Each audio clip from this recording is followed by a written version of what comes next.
Sí, ya va. Ah, ya le di un next, ya le di. Pásenmela. Ajá. Buenas noches. Para la Sociedad Venezolana de Medicina Crítica es un honor y un privilegio tener a un invitado venezolano, pero internacional, padre de tantas generaciones de médicos y de especialistas en cardiología y en medicina crítica. Tenemos al doctor Gabriel Damper, que va a dar la conferencia Decisiones éticas al final de la vida. El doctor Gabriel Damper es médico cardiólogo intensivista, magíster en bioética, director ejecutivo del Instituto Internacional de Bioética, secretario general de la Sociedad Igor Palacio, ex jefe de la Unidad de Cuidados Intensivos del Hospital de Clínicas Caracas, profesor jubilado de bioética de la Universidad Central de Venezuela, profesor de la UNED de Madrid, es miembro del Comité Internacional de Bioética de la UNESCO, miembro del Comité de Redacción de la Declaración Universal sobre Bioética y Derechos Humanos, fellow del Colegio Americano de Cardiología y fellow de la Sociedad Europea de Cardiología. Además, es presidente de nuestra Sociedad Venezolana de Medicina Crítica y también de la Sociedad Venezolana de Cardiología.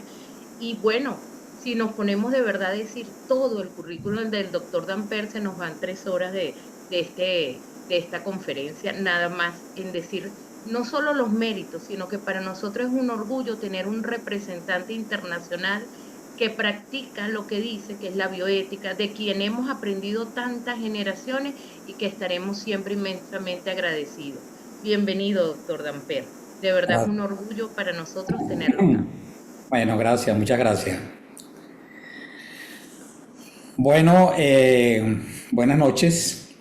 Ante todo quiero agradecer a la Sociedad de Medicina Crítica, al doctor José Martín Osío y a la doctora María Salet, aparte de su hermosa presentación, por la invitación a participar en esta conferencia y a compartir un rato con ustedes durante esta noche.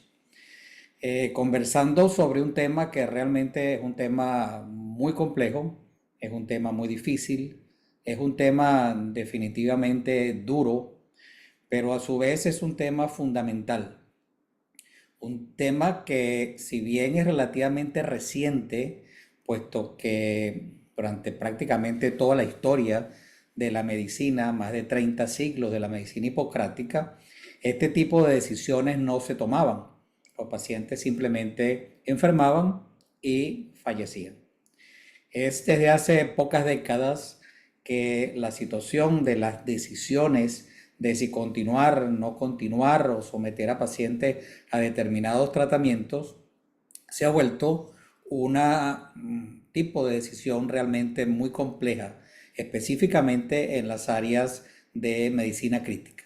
El médico intensivista tiene que conocer a fondo este tema, puesto que prácticamente día a día tiene que estar tomando decisiones en este sentido. Quiero comenzar con esta comiquita de Snoopy,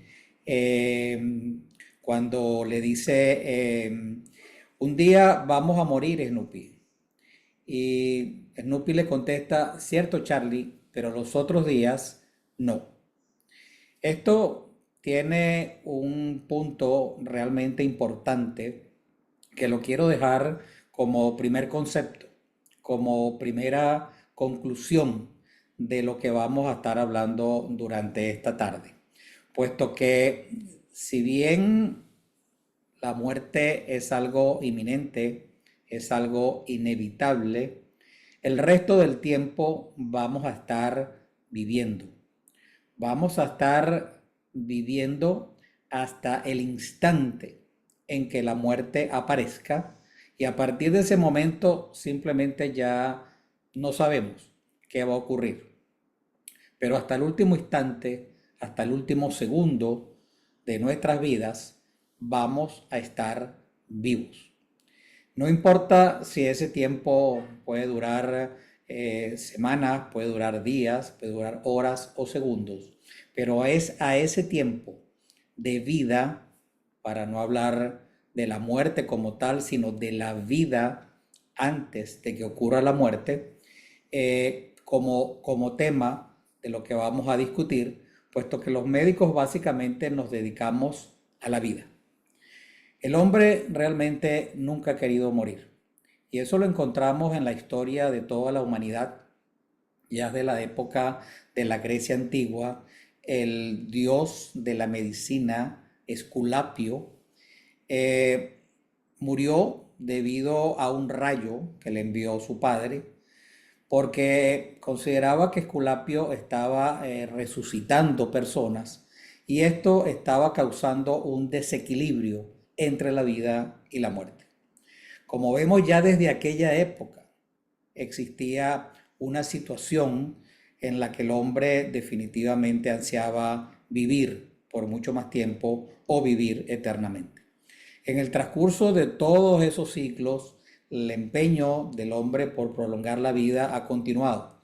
Y en nuestra época es evidente la cantidad de investigación que existe, especialidades, tratamientos orientados a rejuvenecer, orientados a prolongar la vida de alguna manera, incluyendo este tipo de técnicas que uno pensaría que no son ciertas. Cuando la vi la primera vez pensé que era algo fantasioso, pero si uno se mete y lo busca, efectivamente existe, que es la criopreservación, el congelamiento de la persona para dejarlo en esas condiciones y ver si cuando la tecnología lo permita, lo pueden nuevamente revivir.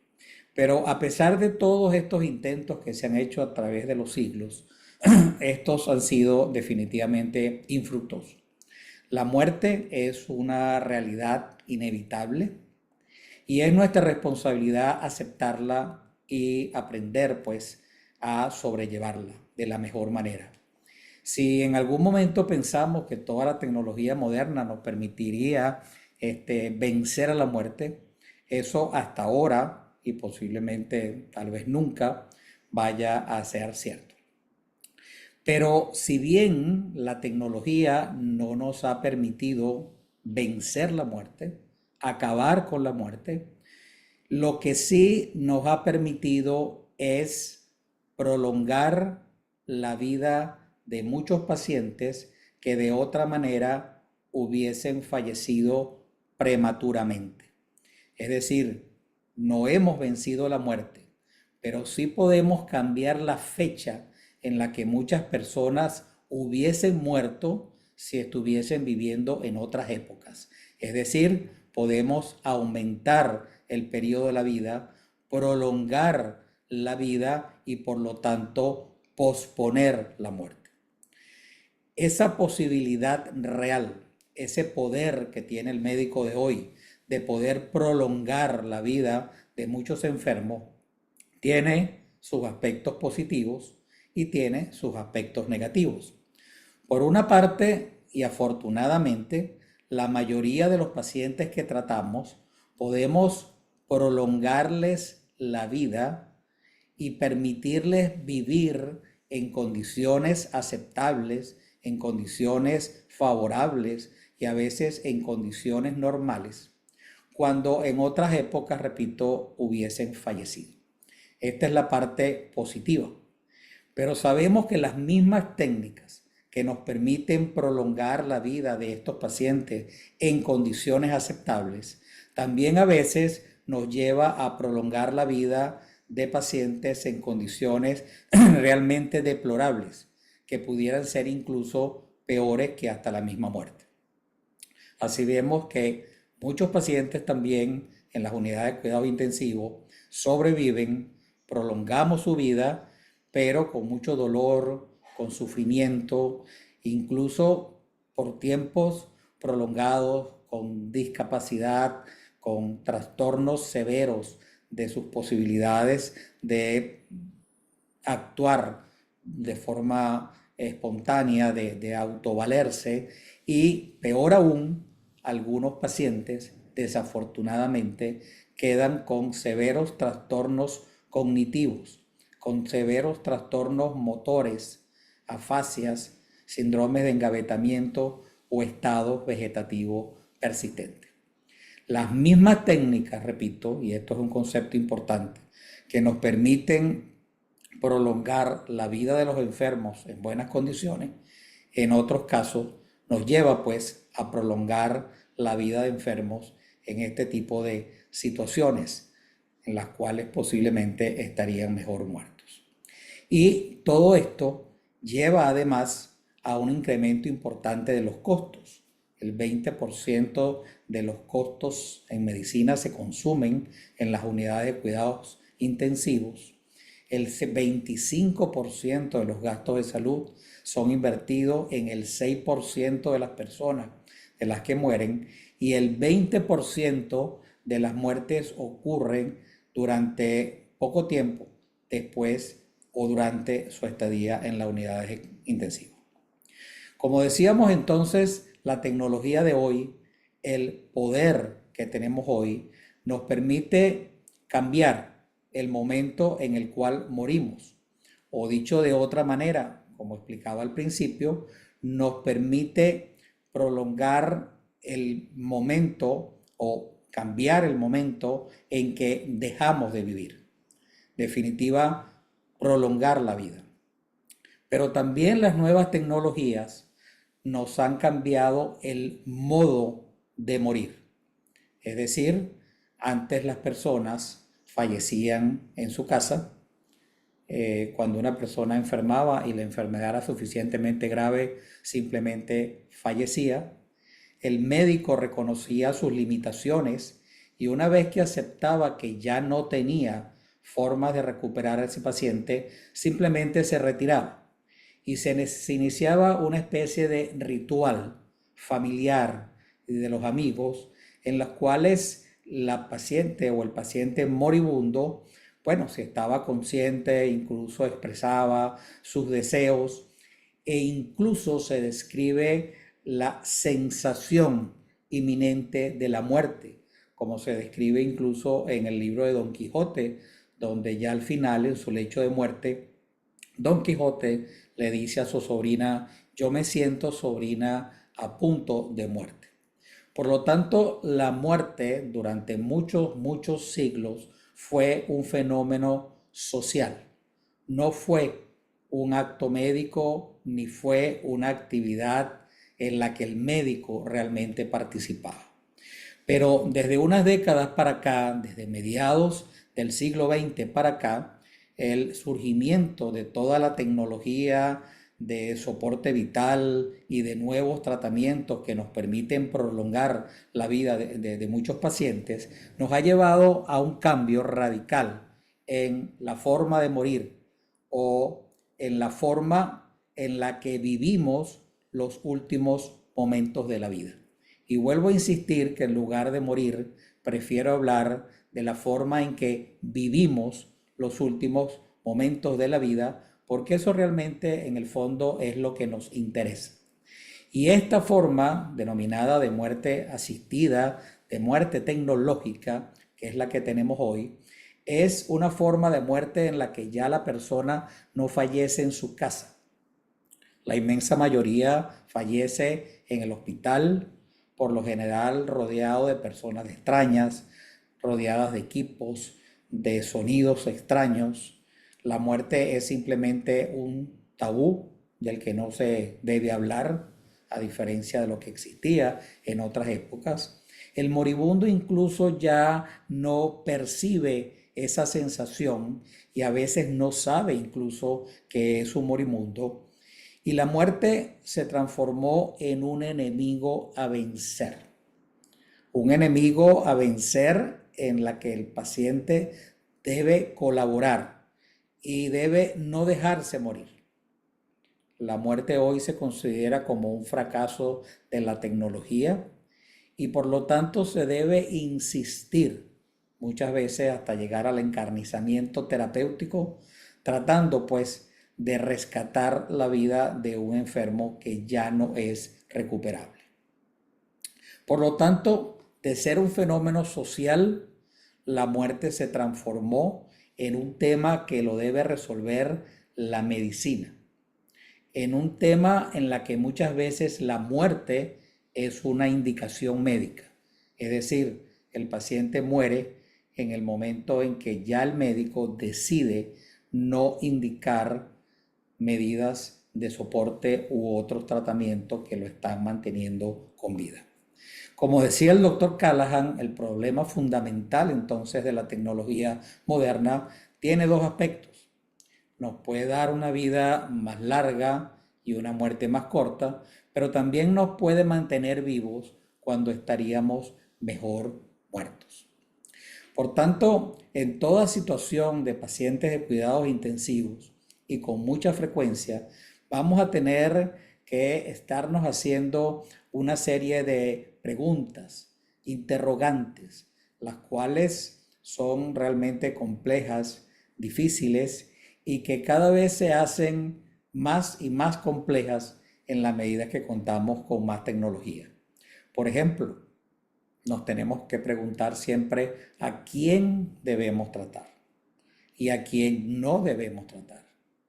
¿Por cuánto tiempo tratar a un paciente que no está respondiendo adecuadamente? ¿En qué momento iniciar un proceso de limitación de medidas terapéuticas? ¿Qué criterios utilizar para tomar esta decisión o de qué forma hacerlo? ¿Cómo utilizar o si debo utilizar toda la tecnología disponible por el solo hecho de que la tecnología existe? Hay la falsa creencia de que el solo hecho de que la tecnología exista nos obliga a utilizarla y eso es, como veremos más adelante, absolutamente falso. ¿Por cuánto tiempo utilizar esta tecnología? ¿Cuál sería la mejor indicación para este paciente? También nos preguntamos si existe un derecho a morir. De la misma manera que existe un derecho a nacer, de que existe un derecho a vivir, respaldado por las diferentes constituciones y declaraciones internacionales de derechos humanos, nos preguntamos si también existe un derecho a morir en el momento en que ya no queremos vivir en las condiciones que estamos muriendo. Es decir, un derecho a decidir cuándo y cómo morimos. ¿Y quién debe decidir esto? Todas estas son preguntas, entre muchas otras, que los intensivistas nos hacemos permanentemente cuando tenemos situaciones clínicas de pacientes complejos con enfermedades avanzadas o enfermedades que no están evolucionando bien o que se encuentran ya en situaciones terminales. Y todas estas preguntas no son realmente preguntas netamente clínicas. Estas son preguntas morales.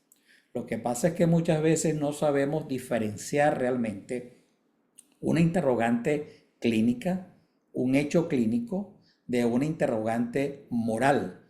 Y al no saberlas diferenciar, tratamos el problema moral como si fuera un problema clínico, lo cual es un error bastante grave.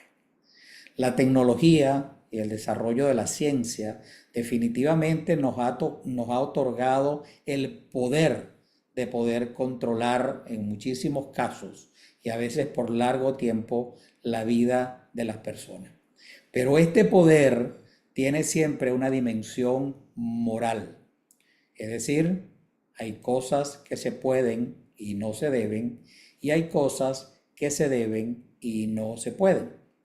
O sea, no todo lo que es técnicamente factible es éticamente aceptable. Y este es uno de los mensajes que quiero dejar muy claramente. El hecho de contar con la tecnología, el hecho de contar con el poder de poder prolongar la vida de las personas, no justifica que eso se haga en algunos pacientes. Y en esos casos resulta más bien una condición que es inmoral. No todo lo que es técnicamente posible es éticamente aceptable. Por lo tanto, cuando estamos evaluando un paciente en la unidad de cuidados intensivos a través de todo el proceso clínico, llegamos a las alternativas terapéuticas y en la época actual, por lo general, contamos con múltiples alternativas terapéuticas, entre ellas diferentes métodos de soporte vital, respiratorio, cardiovascular, renal, nutricional, etcétera, etcétera, además de la inmensa cantidad de tratamientos que nos ayudan pues a mantener y a prolongar la vida de los enfermos. Y ante esas diversas alternativas, el médico debe tomar una decisión. Y como debe tomar una decisión entre varias alternativas, eso se hace un acto moral. Porque ¿por qué escogí una y no escogí la otra? ¿Por qué decidí mantener el tratamiento en este paciente y no decidir limitar las medidas terapéuticas? En el momento en que tomo esa decisión, estoy asumiendo un acto moral. Porque a través de esa decisión yo puedo estar perfectamente planteando que el paciente pueda prolongar su vida, pueda vivir, como ya dijimos, en buenas condiciones, pero también puedo estar tomando una decisión de mantener determinados tratamientos que mantengan a ese enfermo por un periodo también prolongado en condiciones de dolor, de sufrimiento realmente intolerables e inaceptables. Por tanto, cuando las cosas van bien, cuando los pacientes van respondiendo bien a los tratamientos y como decía antes, afortunadamente la disponibilidad de recursos que tenemos hoy nos permiten que la mayoría de los enfermos que vemos en cuidados intensivos salen en condiciones, en buenas condiciones o al menos en condiciones aceptables para ellos para continuar su vida. Pero algunos pacientes, ya dijimos, no ocurre esto y simplemente entramos en una etapa de una prolongación del proceso de la vida, de una prolongación de la vida en condiciones muy negativas, muy desfavorables, muy dolorosas para el enfermo, para la familia, para los médicos y para el personal de salud. Eso ocurre tanto con las enfermedades agudas como con las enfermedades crónicas, en las cuales también existen tratamientos que pueden prolongar la vida de estos enfermos y de estas enfermedades crónicas, hasta llevarlos a situaciones que también les resulten absolutamente intolerables. Es por tanto que se ha revivido todo el tema de la eutanasia, del suicidio asistido, precisamente para aquellos pacientes que tienen eventuales enfermedades crónicas que han llegado a una etapa terminal, que no son recuperables con los tratamientos que tenemos a disponibilidad, pero que le están ocasionando severos problemas, les están ocasionando dolor, limitaciones, incapacidad, bajo las cuales ya ellos no quieren vivir. Este es un ejemplo que salió publicado recientemente de un matrimonio en Suiza que tenían una enfermedad, cada uno de ellos diferente, pero ya en una etapa terminal, y decidieron en su país, que sí está permitido, practicarse una eutanasia los dos a la vez. No vamos a tocar el tema de la eutanasia ni el suicidio asistido, puesto que en nuestro país eso no es legal, sino que nos vamos a dedicar a otro modelo o otra forma, a otra técnica de enfrentar estas situaciones de pacientes con enfermedades graves, avanzadas, irreversibles o en estado terminal, que es la limitación de las medidas terapéuticas y la medicina paliativa. Ahí se nos plantea, repito, el punto entre continuar los tratamientos o limitar estos tratamientos. Y debo decir que es verdad que muchas veces esa línea que separa estas dos condiciones es una línea muy tenue, es una línea difícil de identificar y es una línea en lo que todo lo que hemos practicado cuidados intensivos en algún momento nos hemos equivocado. Y todos los que hemos practicado cuidados intensivos recordamos pacientes en los que hemos tomado incluso la decisión de limitar medidas terapéuticas y el paciente en algún momento comienza a recuperarse. Esos pacientes realmente son la inmensa minoría. Pero el hecho de que exista esta línea tan frágil, tan delgada y tan difícil de precisar, nos obliga a estarnos permanentemente preguntando en la revista médica si este paciente en particular pudiera ser en un determinado caso un paciente para limitar medidas. Porque de lo contrario, como veremos más adelante, si esa pregunta no nos las hacemos en aquellos pacientes que están evolucionando mal, posiblemente cuando nos lo hagamos o cuando decidamos limitar las medidas, ya ese paciente habrá pasado varios días de dolor y de sufrimiento que no eran necesarios. ¿Qué significa limitar las medidas? Bueno, todos ustedes lo saben perfectamente bien. No iniciar o retirar medidas de soporte vital y o de tratamientos con fines curativos en pacientes que se encuentran en etapas terminales de una enfermedad. Pero es importante recordar e insistir que no solo la limitación de medidas terapéuticas viene dado en pacientes que ya no son recuperables por su condición de la enfermedad que están sufriendo.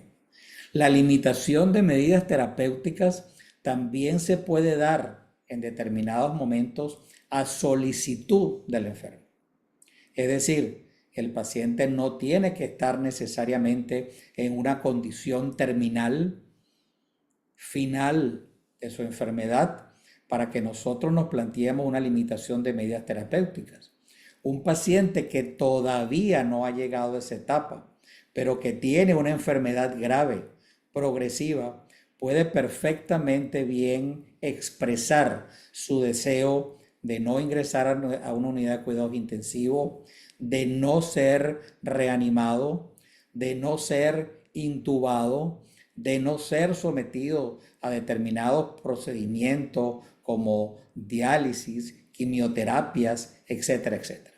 Y este es un concepto, insisto, bien importante que debemos tener todos muy claro.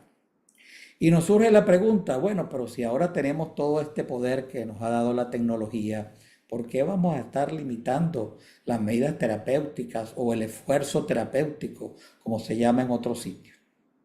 Si tenemos la disponibilidad de estos recursos, ¿por qué no usarlos? Bueno, porque los médicos tenemos que entender un concepto bien claro. La tecnología, por más avanzada, tiene límites.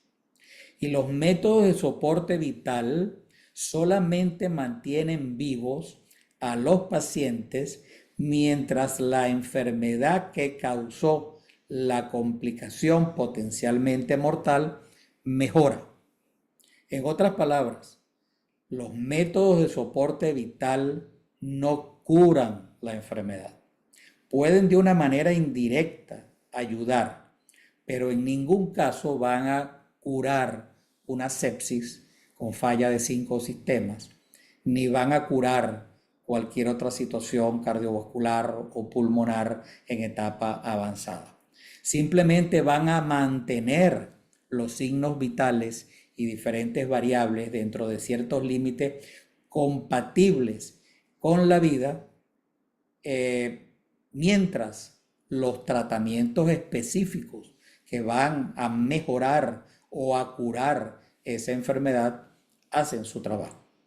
Por lo tanto, mantener métodos de soporte vital o tratamientos para prolongar la vida de los pacientes con fines eventualmente curativos en pacientes en etapa terminal de una enfermedad solamente prolonga inútilmente el proceso de morir y por lo tanto es un daño que le hacemos al paciente y por lo tanto es un acto inmoral.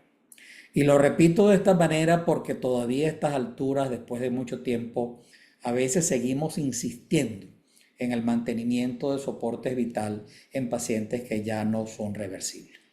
Yo utilizo la imagen de Bolívar no por bolivariano, sino porque me parece que deja muy claro el ejemplo.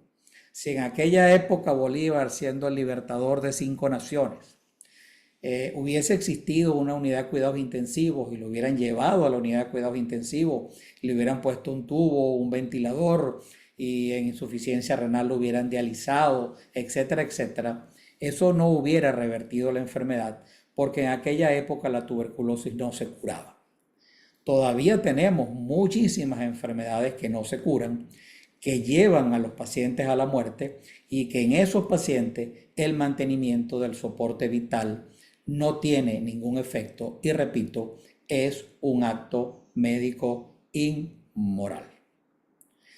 El segunda razón por la cual debemos a veces limitar las medidas terapéuticas es para evitar el sufrimiento inútil e innecesario. Cuando un paciente en una etapa terminal irreversible de una enfermedad lo mantenemos bajo tratamiento y métodos de soporte, lo único que estamos causando es un mayor sufrimiento, un sufrimiento innecesario para el paciente, para los médicos, para el personal de salud y para la familia.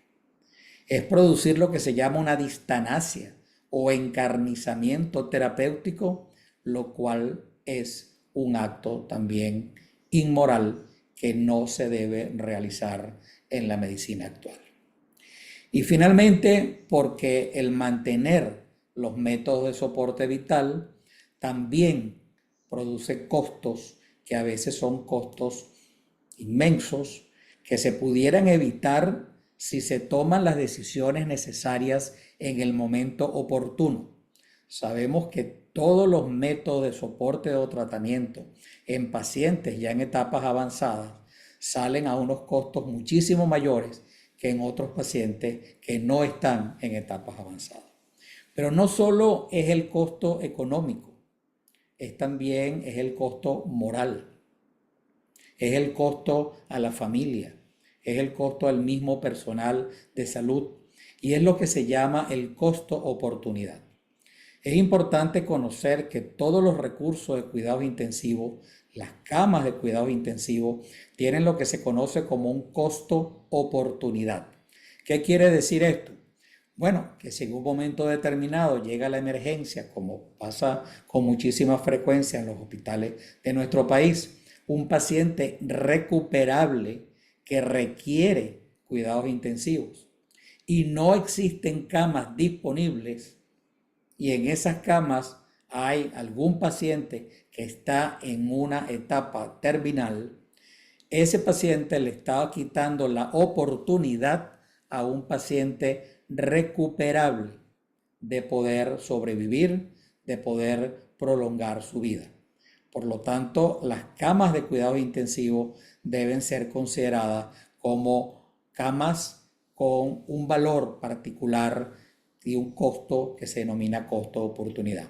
Yo cuando trabajaba en el hospital universitario tuve la terrible experiencia de que teníamos solamente 4 camas y lógicamente esas camas estaban permanentemente llenas.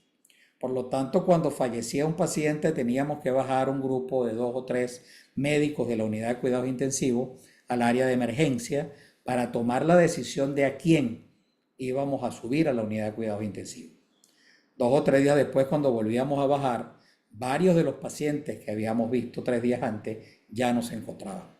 Es decir, ese es un problema que existe permanentemente en nuestros hospitales por no entender que muchas veces una cama de cuidados intensivos tiene un costo oportunidad que es muy importante para salvar la vida de los pacientes.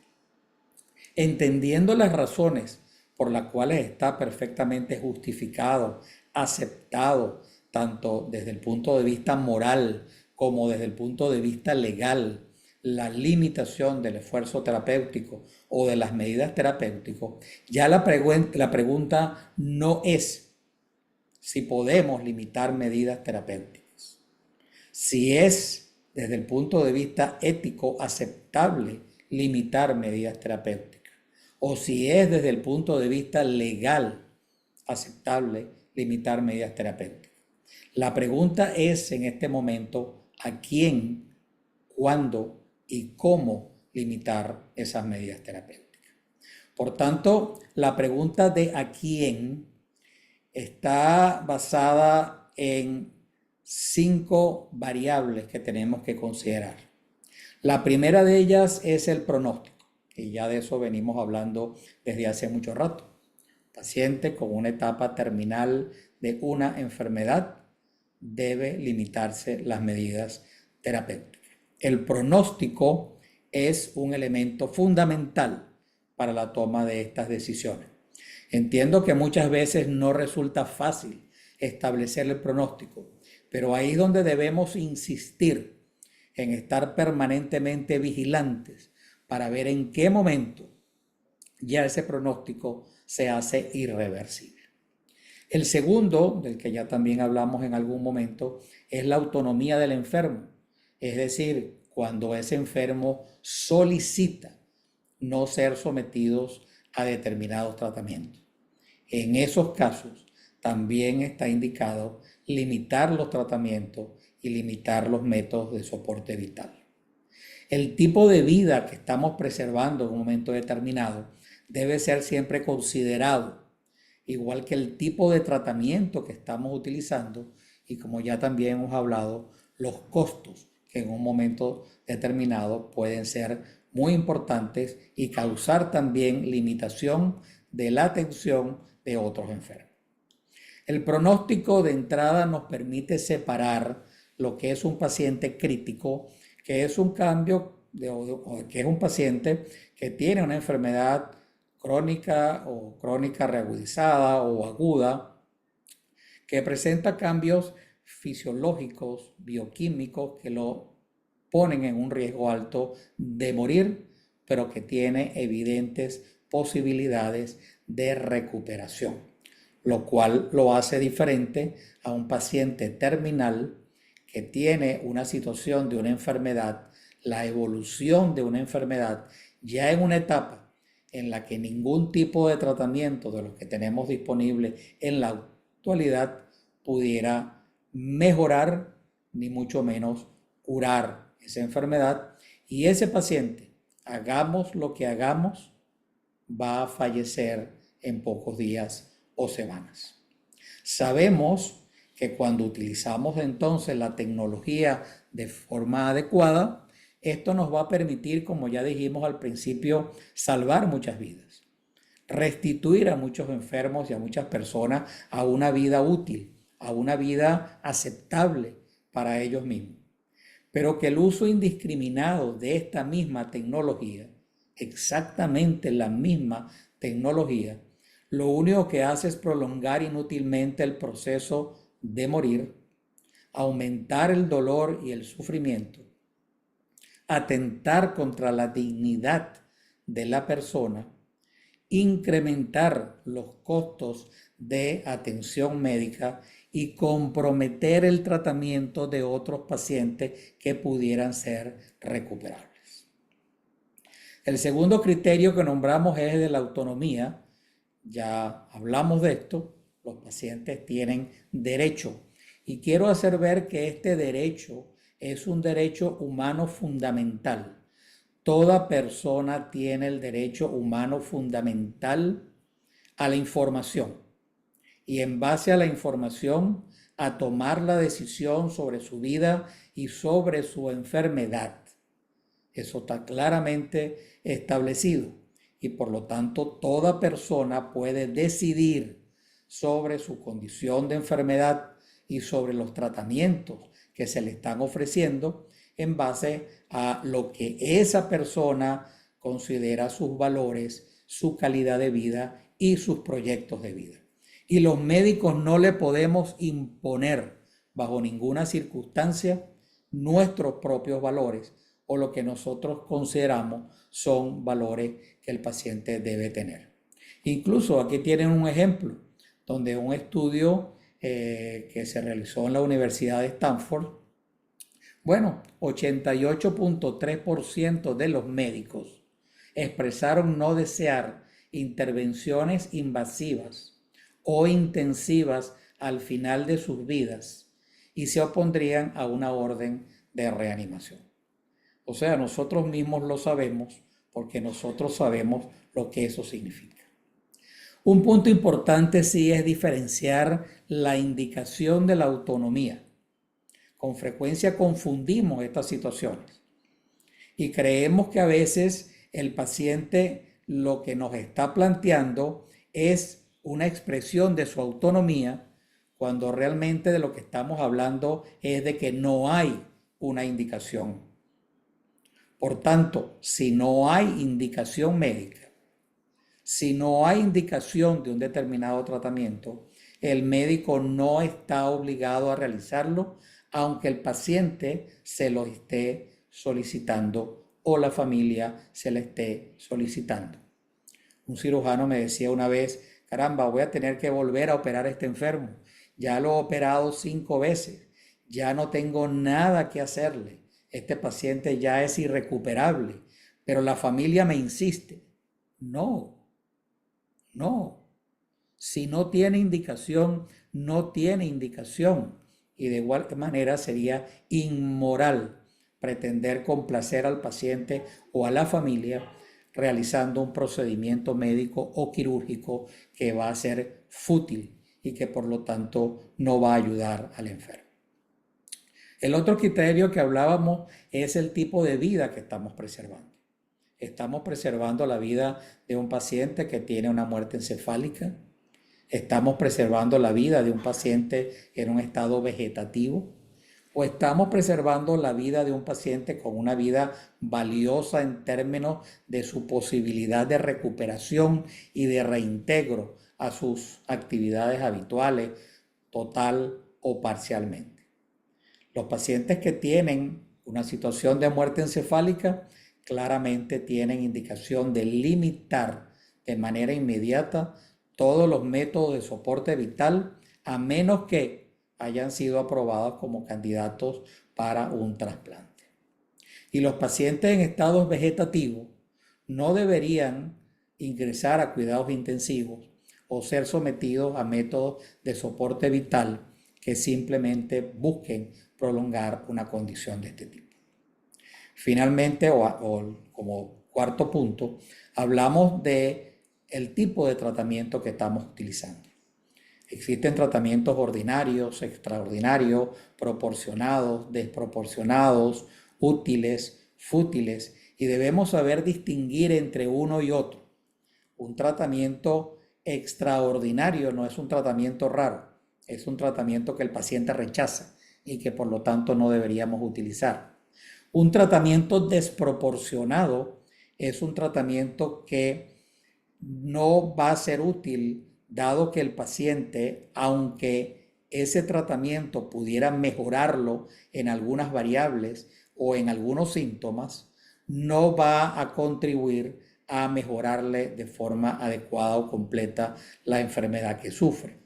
Por ejemplo, un paciente con un Alzheimer en estado ya avanzado, encamado, someterlo a una cirugía cardiovascular sería un tratamiento totalmente desproporcionado. Ese tratamiento pudiera mejorarle su condición cardiovascular, no hay ninguna duda. Pudiera prolongarle la vida, no hay ninguna duda. Pero es desproporcionado en la medida que ese paciente tiene una condición de un Alzheimer muy avanzado y en una condición pues de absoluta incapacidad. Y los tratamientos fútiles o inútiles son aquellos tratamientos que prácticamente no tienen ninguna posibilidad de poder resolver la situación del paciente para devolverle la vida en una condición que sea aceptable. No es como el tratamiento desproporcionado que pudiera mejorar ciertas condiciones como las que le puse el ejemplo, sino simplemente no tiene ningún tipo de posibilidad, o la posibilidad que se ha establecido para su criterio es de menos de 0.05% de poder revertir esa enfermedad. Por lo tanto, los tratamientos fútiles tampoco deben ser utilizados en los casos pues, que se presenten estas situaciones. Y finalmente hablábamos de los costos. Nuevamente, los costos generan condiciones que pudieran impedir el tratamiento de otros enfermos. Y por lo tanto, bajo algunas circunstancias, pueden entrar entre las causas que nos lleven eventualmente a tomar decisiones de limitación. No por la sola condición del costo, sino porque sería una situación que pudiera ser adicional a otra de las causas que nombramos. Una vez que hemos definido a quién se le deben limitar medidas terapéuticas, viene el cuándo. Bueno, en el momento que se detecte que el paciente no está evolucionando satisfactoriamente con el máximo de los recursos terapéuticos que podemos brindarle. En ese momento es necesario comenzar a establecer, comenzar a plantearse si se debe continuar o no continuar las medidas terapéuticas y eventualmente decidir suspender algunos tratamientos y alguna forma de soporte. Lo que sí es cierto y quiero resaltar es que esto nunca es una decisión de emergencia, nunca es una decisión apresurada. Decidir la limitación de tratamientos en un paciente es un proceso que debe ser cuidadosamente discutido, deliberado en la revista médica y, como veremos más adelante, debe ser producto de un acuerdo unánime de todos los que están participando en el tratamiento de ese enfermo. No es nunca una emergencia y si tenemos duda debemos siempre posponer la decisión 24, 48 horas hasta que la situación se aclare. Y finalmente el cómo. Una vez que se toma la decisión de limitar las medidas terapéuticas, bueno, ¿cómo implementarlas? Y este cómo implica, es muy variable de hospital en hospital, de servicio en servicio.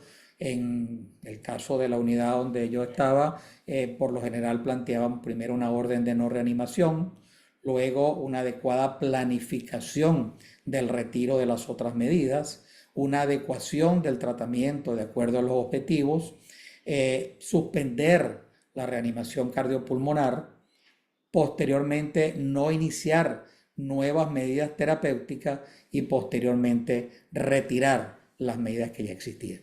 En otros casos, también podemos tomar la situación de simplemente, dadas las condiciones del paciente, retirar totalmente todas las medidas de soporte y todos los medios terapéuticos, menos los tratamientos de tipo paliativo.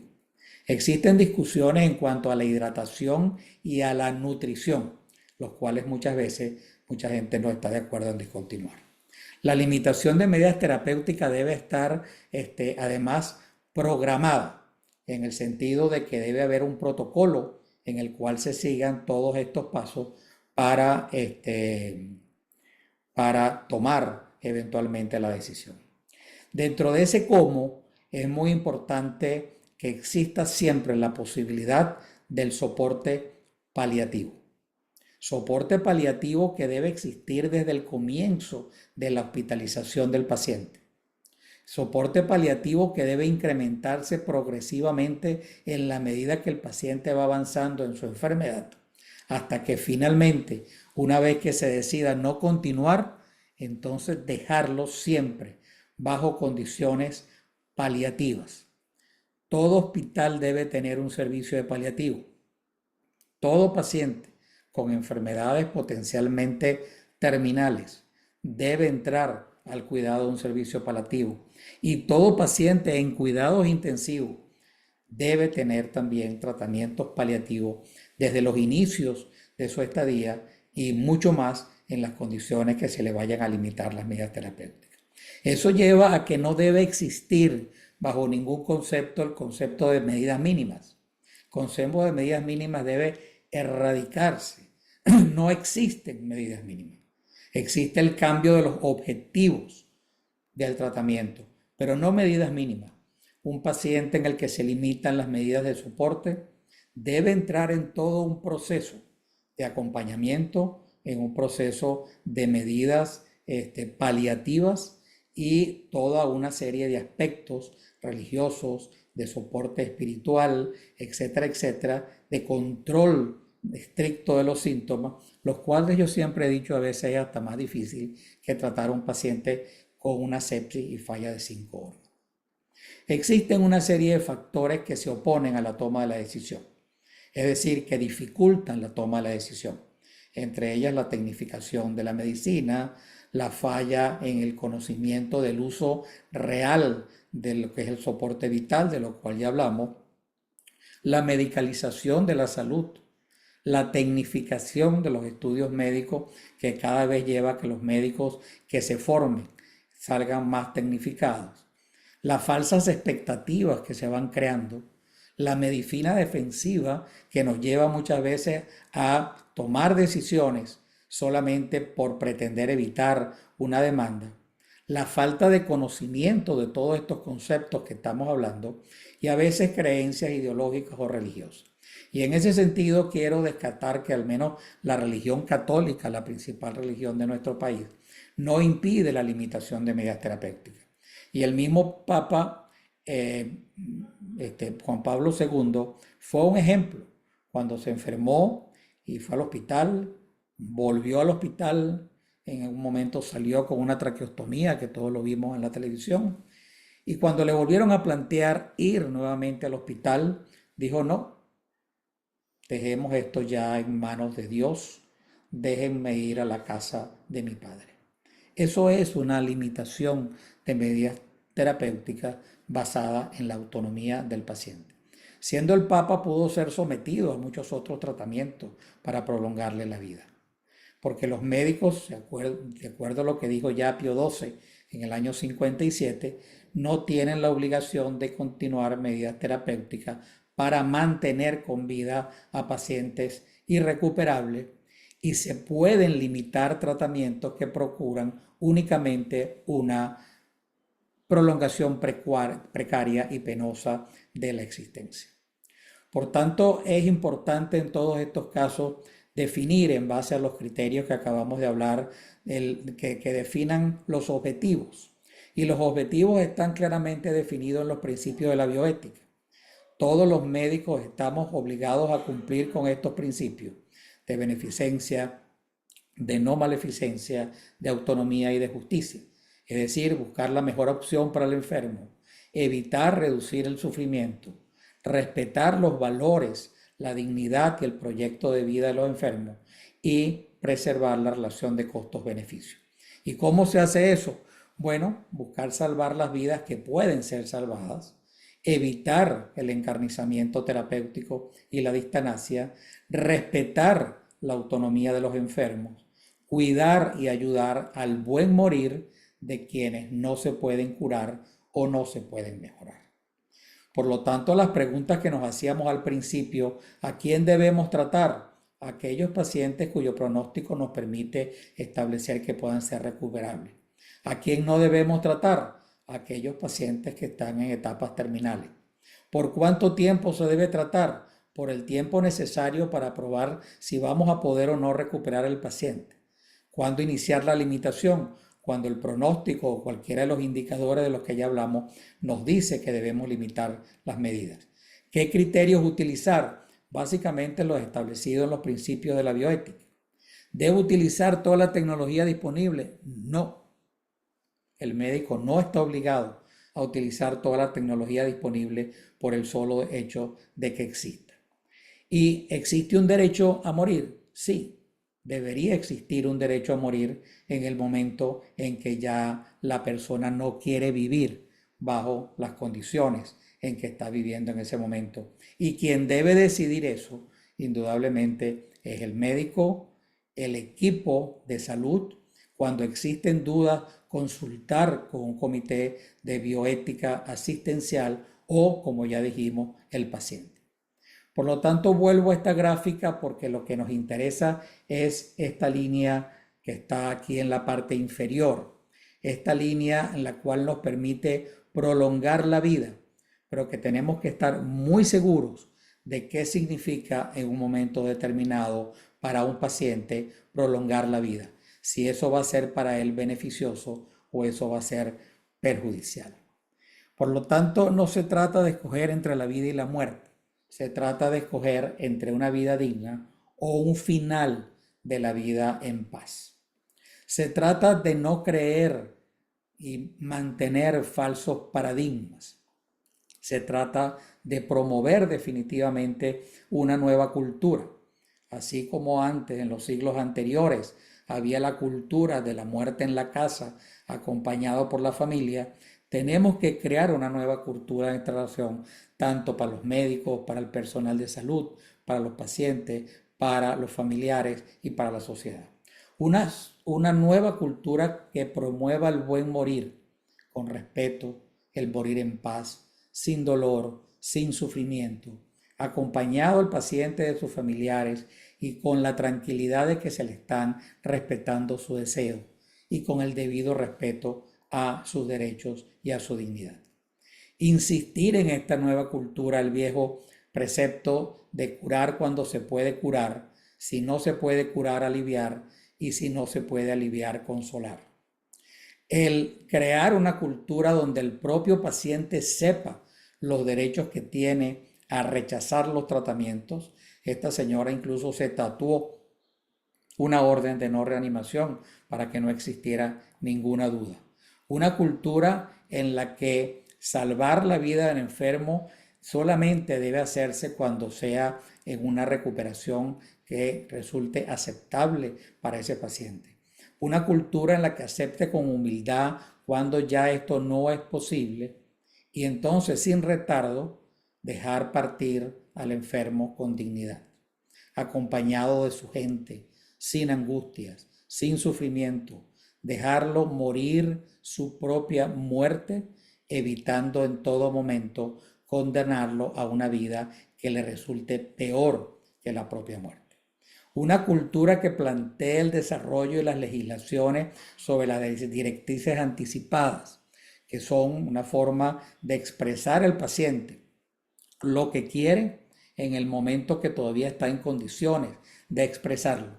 En nuestro país no existe todavía una legislación, pero debemos tratar de que siempre las personas establezcan sus directrices anticipadas y establezcan la planificación incluso anticipada de la forma en que quieren vivir los últimos momentos de la vida. Por lo menos, por lo tanto, ya no debemos mantener la muerte bajo el control de la medicina, sino hay que buscar una proporcionalidad, una adecuación de tratamiento que nos lleve a una nueva cultura que humanice el momento de morir. Y quiero ahora sí cerrar con estas palabras del doctor Nuland cuando nos decía, el día que yo padezca una enfermedad grave que requiere un tratamiento muy especializado, buscaré a un médico experto, pero no esperaré de él que comprenda mis valores, las esperanzas que abrigo para mí mismo, ni para los que amo, mi naturaleza espiritual o mi filosofía de vida. No es para esto para lo que se ha formado y en lo que me puede ayudar. No es esto lo que anima sus cualidades intelectuales. Por estas razones no permitiré que sea el especialista el que decida cuándo abandonar. Yo elegiré mi propio camino o por lo menos lo expondré con claridad, de forma de que si yo no pudiera, se encarguen de tomar las decisiones quienes mejor me conocen. Las condiciones de mi vida y mi dolencia quizás no me lo permitan, un morir bien o un morir con la dignidad que buscamos con tacto optimismo. Pero dentro de lo que esté en mi poder, no moriré más tarde de lo necesario simplemente por la absurda razón de que un campeón de la medicina tecnológica no comprenda quién soy. Una cultura que nos lleve a la posibilidad de planificar incluso los últimos días, los últimos tiempos de nuestra vida, como lo hizo incluso el poeta Gutiérrez Nijera ya hace casi 2 siglos. Quiero morir cuando decline el día en alta mar y con la cara al cielo, donde parezca sueño la agonía y el alma un ave que remonta el vuelo. No escuchar en los últimos instantes, ya con el cielo y con el mar a solas, más voces ni plegarias sollozantes que el majestuoso tumbo de las olas. Tenemos derecho a planificar. Que eso se pueda lograr o no se pueda es otro tema. Pero las personas tenemos derecho a conocer que en la circunstancia en que estamos viviendo debemos conocer todos estos temas, tanto los médicos el personal de salud, la familia, los propios pacientes y la sociedad. Porque más que morir con dignidad, hay que vivir dignamente los últimos momentos de la vida. Muchas gracias.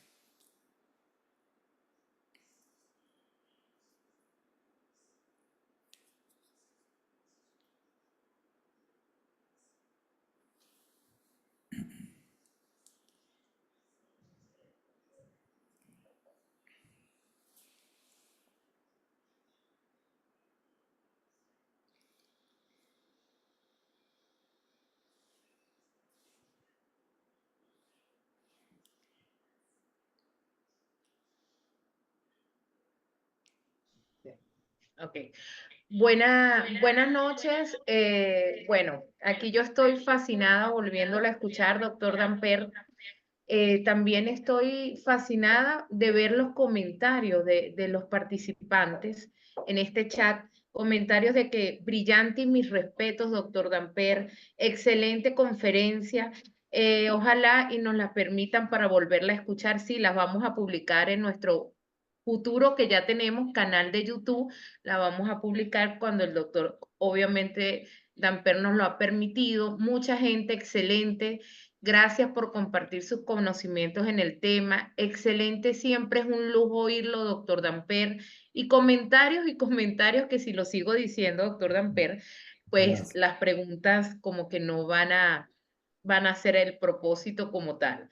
Pero muy orgullosa, estamos inmensamente agradecida a la Sociedad Venezolana de Medicina Crítica por contar con tan excelente conferencista, con gran experiencia y además siempre increíblemente uno de los mejores docentes que yo he tenido la suerte de tener como profesor y que continúo teniendo esa fortuna.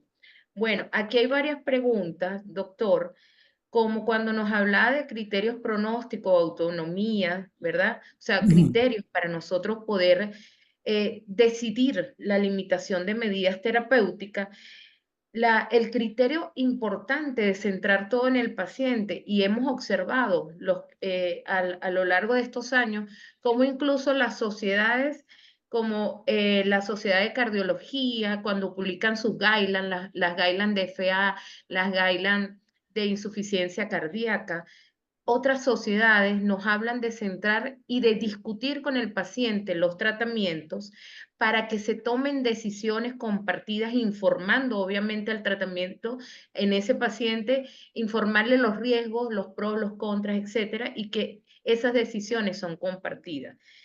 Sin embargo, en esa autonomía que tiene el paciente y ese derecho de autonomía, muchas veces el familiar la tiene claro, el paciente también, y a veces el que no la tiene claro es el médico tratante, que aún en contra de la voluntad de ese paciente, nos llega a la unidad de cuidados intensivos un paciente donde ese tratamiento, como usted muy bien lo expresó, puede ser desproporcionado. Entonces, muchísimas gracias porque esto nos apoya y esto además, pues nos vuelve propagadores y ojalá y esto también llegara a los cirujanos, a todos nosotros, obviamente desde la universidad, desde que estamos estudiando la carrera de medicina.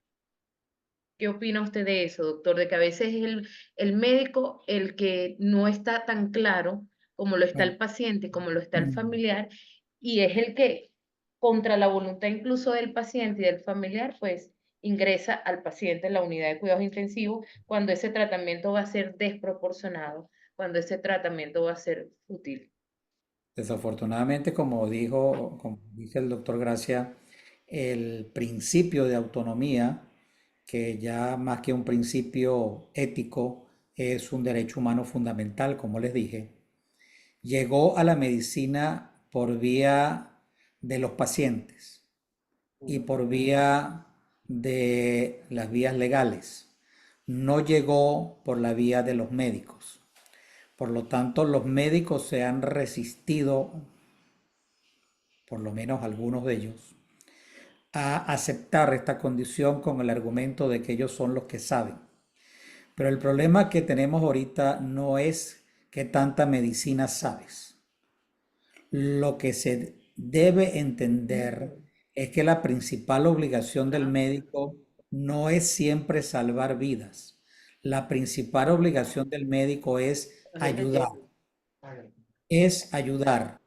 Y por no lo importa. tanto no se puede ayudar a alguien en contra de su voluntad.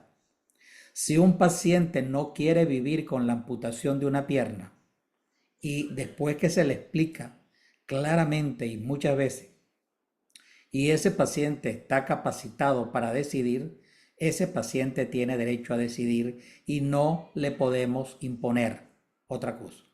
Si un paciente no quiere ingresar a cuidados intensivos o no quiere ser sometido a determinados tratamientos de soporte vital o tratamientos quirúrgicos y ese paciente está bien informado y está capacitado para decidir, ese paciente tiene derecho que está respaldado por la ley, por la propia Constitución venezolana y por todas las declaraciones que existen de bioética, incluyendo la Declaración Universal sobre Bioética y Derechos Humanos. O sea, ya a estas alturas no hay ninguna duda. Si un paciente se niega a recibir sangre siendo testigo de Jehová, ese paciente tiene derecho a no recibir la sangre. Y aunque nos cueste, aunque sea muy difícil aceptarlo, esa es una condición moral que debemos todos respetar.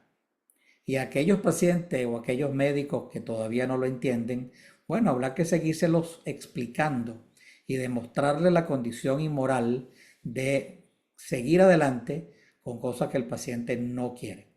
El concepto del bien, que es lo que el médico debe buscar, lo define el enfermo. Es un concepto subjetivo que lo define cada quien. Y por lo tanto, el cómo hacer bien al otro lo define el propio paciente. A diferencia de la medicina hipocrática anterior, en la cual el que decidía lo que era bueno para el enfermo era el médico. Pero eso cambió hace ya más de 6 décadas y por lo tanto no podemos seguir insistiendo en un concepto que ya no es válido y que lo que tiene validez moral y legal en este momento es el bien que el paciente define de acuerdo a su dignidad, a sus derechos y a su proyecto de vida.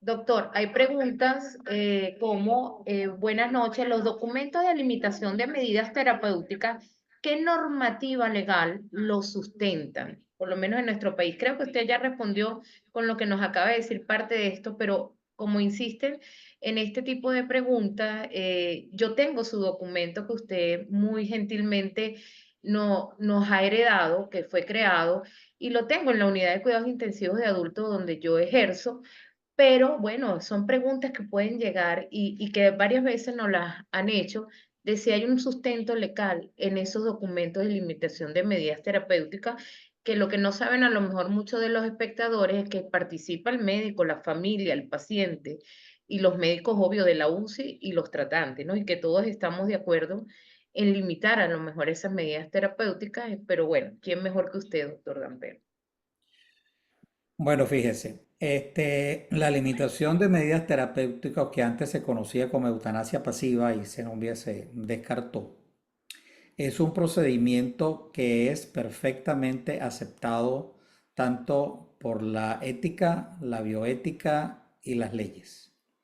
Es decir, si el paciente no es recuperable, el médico no está obligado a mantener esos tratamientos. Y eso está establecido en la ley de medicina, en los códigos de deontología médica y en todas las declaraciones nacionales e internacionales que han sido firmadas por Venezuela. La misma Constitución establece que un paciente no sea sometido a condiciones en contra de su voluntad. Por lo tanto, a la hora de que el médico considere que ese paciente no es recuperable, que ese paciente no debe continuar con medidas de soporte porque solamente le estamos prolongando el proceso de sufrir, ese médico tiene toda la autoridad para proponer la limitación de medidas. Claro, son decisiones muy complejas que, como les digo, deberían ser tomadas por todo el equipo que está tratando a ese paciente. Y cuando existan dudas entre el equipo o existan dudas o diferencias con la familia, que no se puede llegar a un acuerdo determinado, existe la consulta a los comités de bioética asistenciales. Todo hospital debe tener un comité de bioética institucional o asistencial que se pueda reunir para plantearle el caso y dar su opinión sobre cómo se debe proceder en esos casos. Esa opinión no es vinculante, pero moralmente y legalmente es muy importante. Por lo tanto, y finalmente se puede recurrir incluso a un juez. En una oportunidad me tocó a las 12 de la noche llamar a la fiscalía por una paciente testigo de Jehová que se negaba a recibir sangre, y el esposo y el hijo, que no eran testigos de Jehová, me decían que yo la estaba suicidando. Por lo tanto, sí, llegó. Yo no lo podía creer, pero llegó alguien de la Defensoría del Pueblo, entrevistó a la señora, levantó un acta y en esa acta ponía que ella tenía derecho a rechazar el tratamiento con la sangre. Es decir, eso ya no es un tema de discusión. Eso es un tema que ya es aceptado en prácticamente todas partes, siempre y cuando se cumplan los requisitos del establecimiento adecuado de un pronóstico o la voluntad de un paciente que esté realmente capacitado para emitir esa voluntad, y que esa decisión, repito, sea deliberada por el grupo de la unidad de cuidados intensivos en este caso. En nuestro caso incluíamos incluso al personal de enfermería, de psicólogos, porque muchas de estas situaciones ya no pertenecen al médico, ya son situaciones multidisciplinarias que tienen que ser atendidas y tratadas por grupos multidisciplinarios, porque ya la medicina se escapó de nuestros límites. Ya el médico no es el dueño del saber de la medicina. Ya influyen muchos otros factores y muchas de las decisiones complejas en medicina deben ser consultadas, atendidas, decididas, asesoradas y deliberadas en grupos multidisciplinarios. Acabo de escribir un artículo, por cierto, para Avances Cardiológicos, que lo comienzo con aquella frase célebre que decía: la guerra es algo muy complejo para dejárselo solamente a los militares. Y por ahí sigo diciendo que ya la medicina se ha hecho tan compleja que no es para dejársela solamente a los médicos. Yo sé que muchos se van a ofender con eso, pero esa es la realidad. Ahorita debemos promover los grupos multidisciplinarios. En estos casos de terapia intensiva, el apoyo psicológico. A María le consta el servicio de atención a los familiares que creamos en la unidad del Hospital de Clínicas Caracas con 3 psicólogos, porque se requiere el apoyo del psicólogo, el apoyo espiritual, el apoyo religioso, el apoyo de la familia. Esto es un problema que no es un problema individual entre un médico y un paciente. Esto es un problema que requiere una medicina ahora en equipo y muchas veces multidisciplinaria.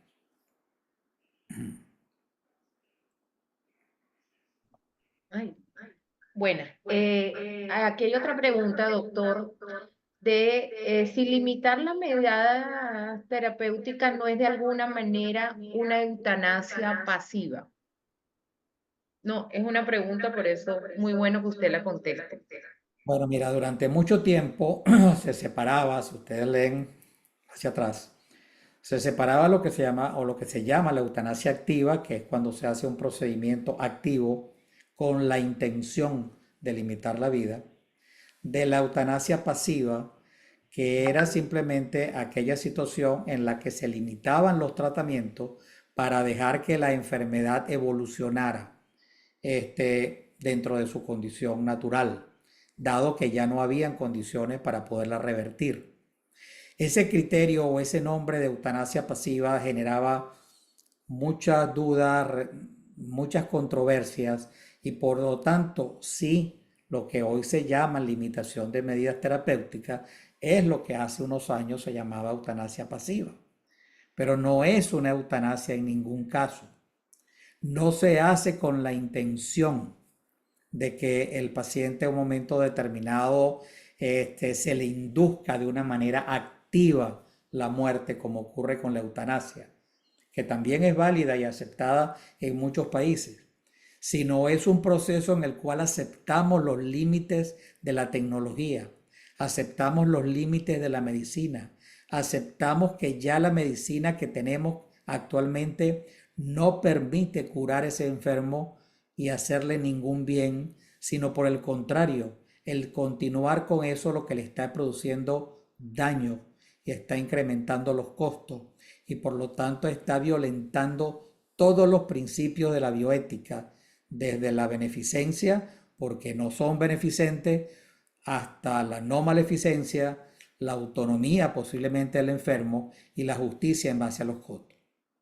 Por lo tanto, ya no se llama eutanasia pasiva, se llama limitación de las medidas terapéuticas, o en España lo llaman limitación del esfuerzo terapéutico, pero es nuevamente un procedimiento clínico y moral y legal perfectamente aceptado. Doctor, otra pregunta que nos hace uno de los participantes. Buenas noches, doctor. Una consulta. En estos casos de decidir las órdenes de no reanimación, me imagino no reanimación cardiopulmonar, obvio, en los casos de pacientes psiquiátricos que, por ejemplo, sufran de una depresión mayor crónica que afecta su calidad de vida a pesar del tratamiento, ¿es respetado el principio de autonomía, aunque no tenga patologías de base que condicionen el hecho de no hacerlo? Bueno, María, te acepto la invitación a dar un curso, porque un paciente para poder expresar su autonomía tiene que estar capacitado. Y un paciente deprimido no está capacitado. Por lo tanto, ese paciente debe ser tratado y cuando ya no esté deprimido es que se puede aceptar su solicitud de autonomía. La autonomía la expresa un paciente que está informado y capacitado. Claro, un paciente que ya no está capacitado por alguna razón no pierde su derecho, pasa a estar subrogado en un familiar o en la persona que ese paciente designe para que decida por él.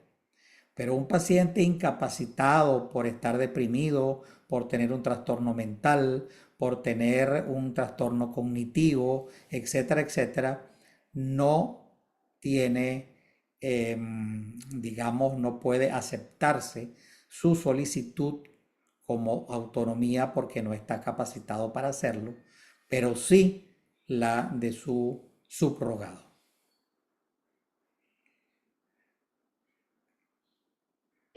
Bueno, doctor, una de nuestras colegas dice, como usted afirma, doctor, debemos promover una nueva cultura de aceptación de la muerte.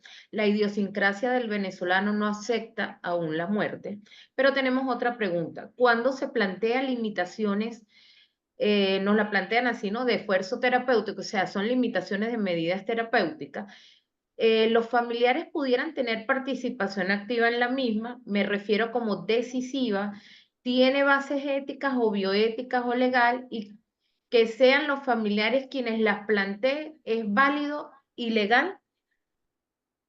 No, solamente si el paciente no está capacitado. Repito, la autonomía es de la persona y solamente la persona puede expresar y solicitar lo que considere de acuerdo a su autonomía, a sus derechos, a sus principios y a su dignidad.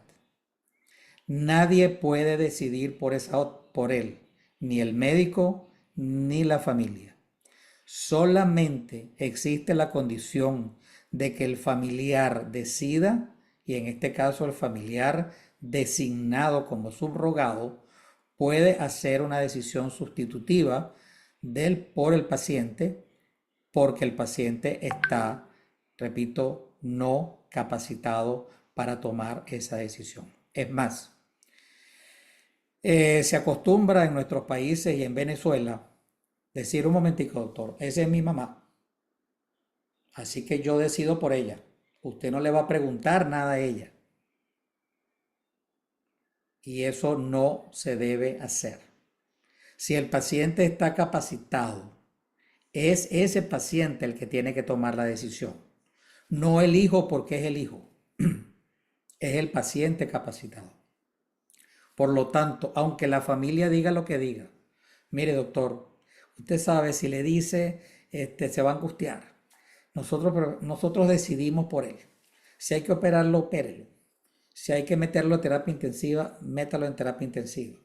Pero no se lo vaya a decir, porque eso lo va a poner nervioso, eso lo va a angustiar, eso lo va a poner peor.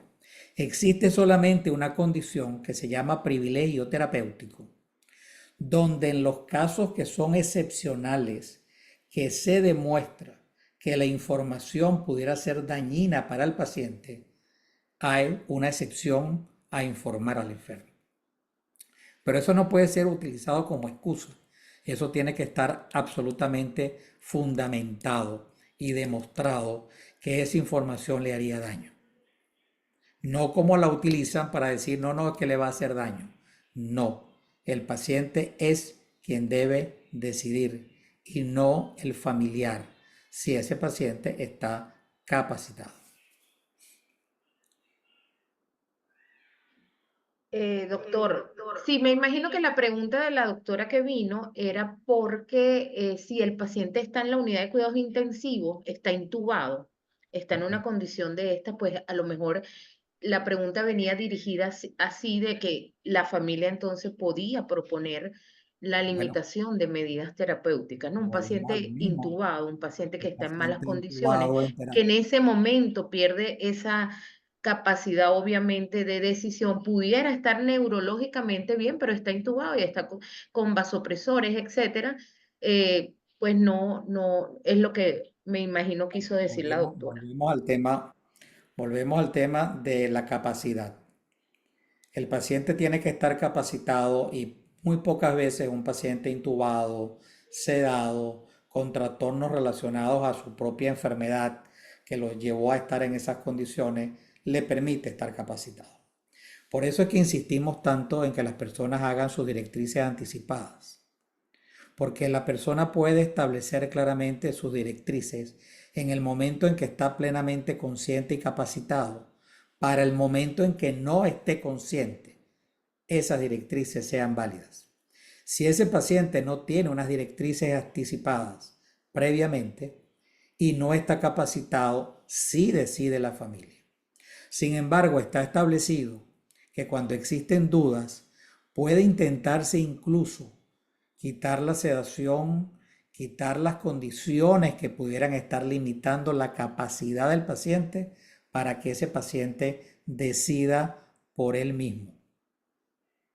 Y muchas veces, y todo el que trabaja en terapia intensiva lo ha visto como el paciente con los ojos le dice lo que quiere. Simple y llanamente no hay muchas cosas que buscar, sino muchas veces el paciente se lo está suplicando. Y el médico también tiene que saber interpretar esas cosas. Pero si nos vamos estrictamente a lo ético y a lo legal, el paciente debe estar capacitado para poder decidir. Otra pregunta, bueno, nos dicen, buenas noches, excelente su charla, doctor. Hay situaciones en las que el paciente en una etapa terminal que se niega, o sea, el paciente está en una etapa terminal de la enfermedad y se niega a morir. ¿Cómo decirle a un paciente que no hay más tratamiento para él? Bueno, eso de que nos neguemos a morir, me parece que no lo ha logrado nadie todavía, ¿no? Un paciente puede, o cualquiera de nosotros puede no querer morir. Yo comencé la charla diciendo que ese es un tema que viene desde la antigüedad, desde hace siglos y siglos. Pero al paciente debe explicársele muy bien cuál es su condición. Al paciente debe explicársele muy bien que ya no hay recursos para revertir esa enfermedad. Debe explicársele que sí existen recursos paliativos para mejorar sus síntomas, para mejorar su estado de angustia, de ansiedad, de depresión, pero que no existen recursos que puedan revertir la enfermedad. El gran error, y aquí quiero ser bien insistente, es que muchas veces esto se deja para el final. Y como les dije, el paciente debe conocer la situación desde el comienzo de su enfermedad. Es diferente un accidente de tránsito donde el paciente de repente llegó a terapia intensiva a un paciente con cáncer. ¿Y cuántas veces, María, vimos llegar a la unidad de terapia intensiva un paciente con un cáncer terminal que nadie y su oncólogo le habían informado que tenía un estado terminal, ni a él ni a la familia? Y por lo tanto lo ingresaban a terapia intensiva creándoles la falsa expectativa, el engaño de que en terapia intensiva nosotros íbamos a hacer algo. El médico tratante, el internista tratante, el oncólogo tratante, el neumólogo tratante, ante una enfermedad crónica progresiva que va a llegar a una etapa terminal, debe explicarle desde el principio al paciente las diferentes etapas que puede seguir su enfermedad. Tener lógicamente la prudencia para saberla informar y tratar de establecer con él qué va a querer él que se haga cuando comience a entrar en ciertas etapas que nos pudieran plantear dudas si continuar o no continuar. Es otra vez un error del médico que no se atreve, que quiere seguirse poniendo como que le va a resolver el problema todo el tiempo al enfermo, pero su obligación real sería explicarle a un paciente con cáncer que es una enfermedad progresiva, que sí, que puede revertir en un momento determinado, que puede revertir y puede recaer, pero también puede llegar a una etapa en que ya no es reversible y que en ese momento hay que tomar decisiones y que es bueno que él tome sus propias decisiones y esas decisiones queden perfectamente escritas en una directriz anticipada donde ese paciente en conjunto con su médico y preferiblemente con su esposa o sus hijos, tome la decisión de establecer qué quiere que se haga en el momento en que ya él no pueda decidir. E incluso ya no se habla solamente de la directriz anticipada, sino de la planificación anticipada. Sino de ese paciente, como les terminé con una poesía, puede incluso planificar los últimos días de su vida. Puede decir, yo me quiero quedar en mi casa. Yo quiero que estén todos mis hijos aquí. Yo no quiero que me lleven para el hospital si de repente empiezo a tener algún síntoma o alguna complicación. Quiero morirme en mi cama y en mi casa. Y puede planificar, hay gente que ha planificado cómo quiere que esté la casa, o ha planificado, en estos días escuchaba una señora que decía que ella tiene planificada hasta la música, y cada vez agrega otra pieza y el hijo le dice, mamá, pero eso ya no va a parecer un velorio, eso va a parecer una fiesta. Bueno, pero eso es lo que ella está solicitando, porque ella está planificando.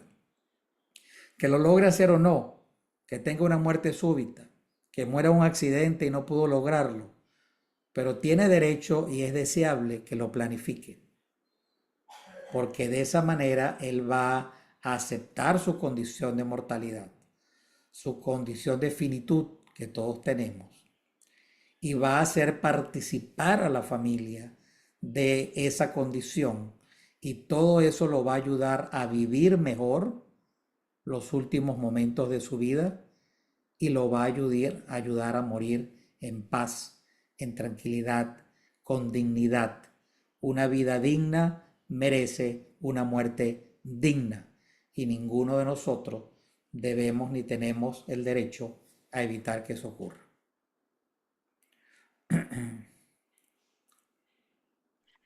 Doctor, lamentablemente o afortunadamente yo estuve en la unidad de cuidados intensivos donde me formé, muy orgullosa, en el Hospital de Clínicas Caracas, pero lo lamentable es que esas situaciones las seguimos viviendo en el día a día en nuestras unidades de cuidados intensivos y yo creo que el especialista en medicina crítica estamos, o en general, estamos claros en esas situaciones y es verdad lo que usted nos dice, viene del médico tratante, que debería ser el que más comunicación y el que más tuviera que tenerle la información clara y oportuna a ese paciente y a sus familiares. Pero bueno, aquí siguen preguntas, doctor, como en pacientes quirúrgicos aplica el concepto de limitación de medidas terapéuticas. En todos La los pacientes. repito, que si en pacientes quirúrgicos aplica el concepto de limitación de medidas terapéuticas, doctor. Claro, en un paciente que tenga un cáncer terminal no se opera. Un paciente que tenga una condición terminal no, no debe ser sometido a cirugía a menos que sea una cirugía paliativa.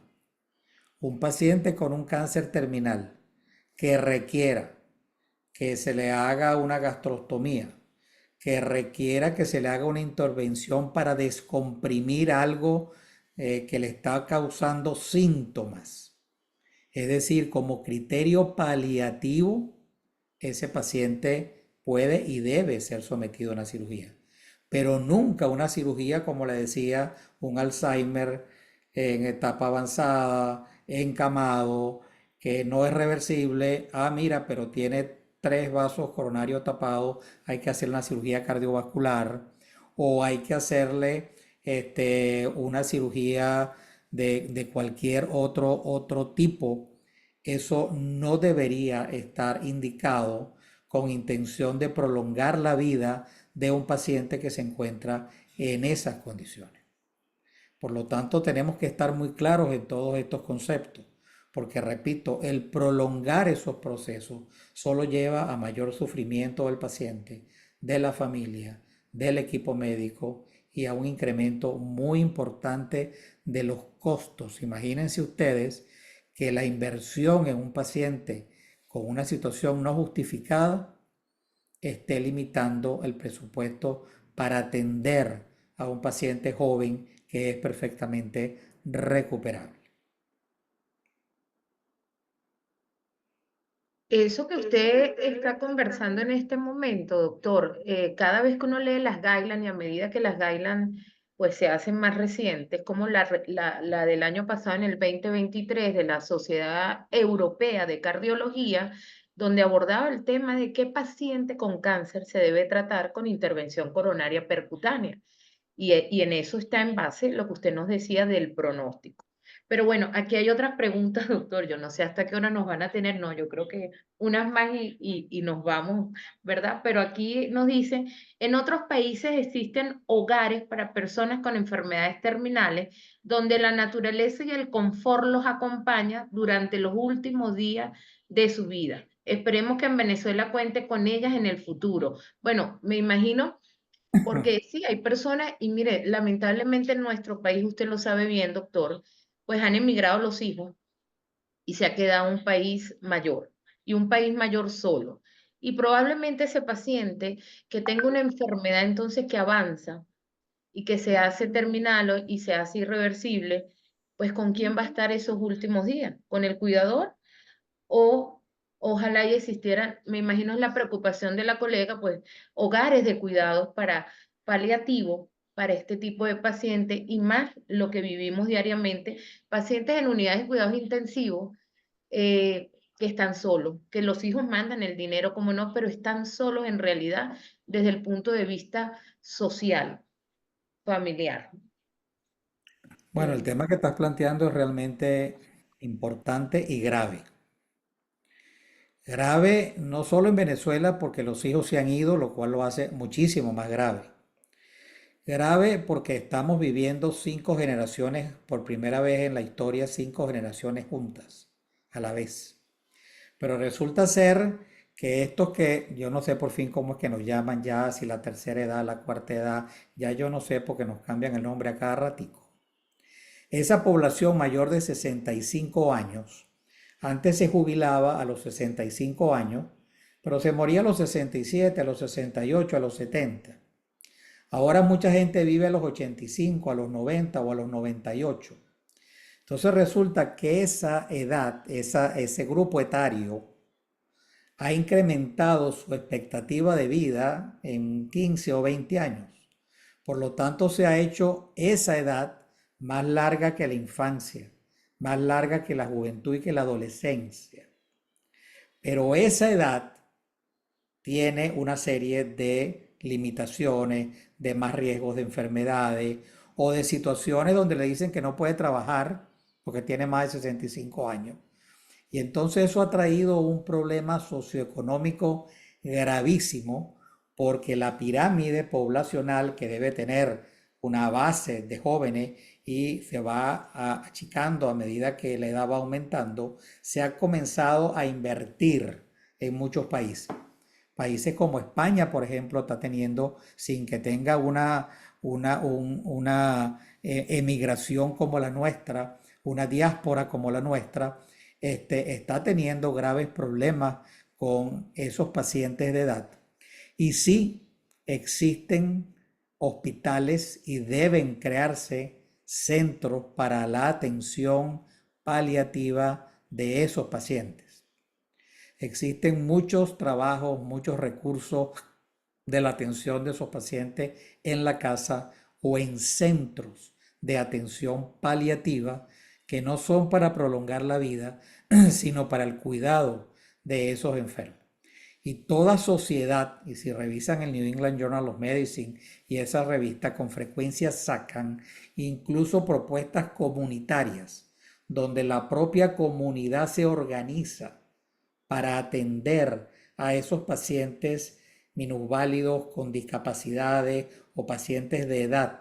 La propia sociedad organiza esos sitios, esos centros y esa ayuda.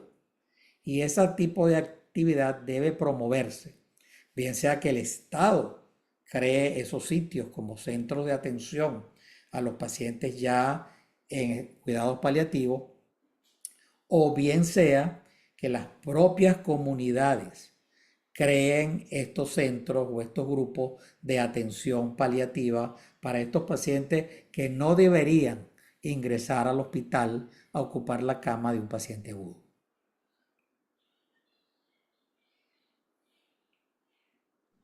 Bueno, doctor, hay varias felicitaciones, excelente conferencia. Hay varios que nos dicen, por favor, sería excelente que organicen un curso o diplomado de bioética.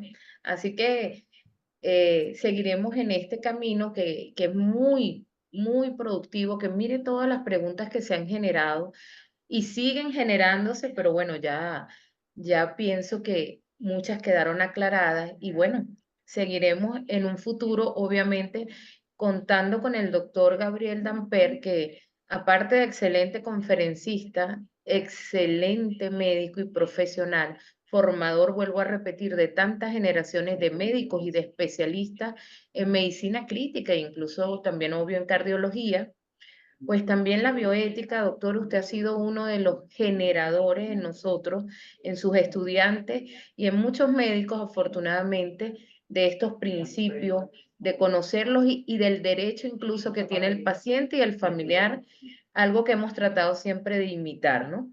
Muchísimas gracias, doctor, por esta conferencia.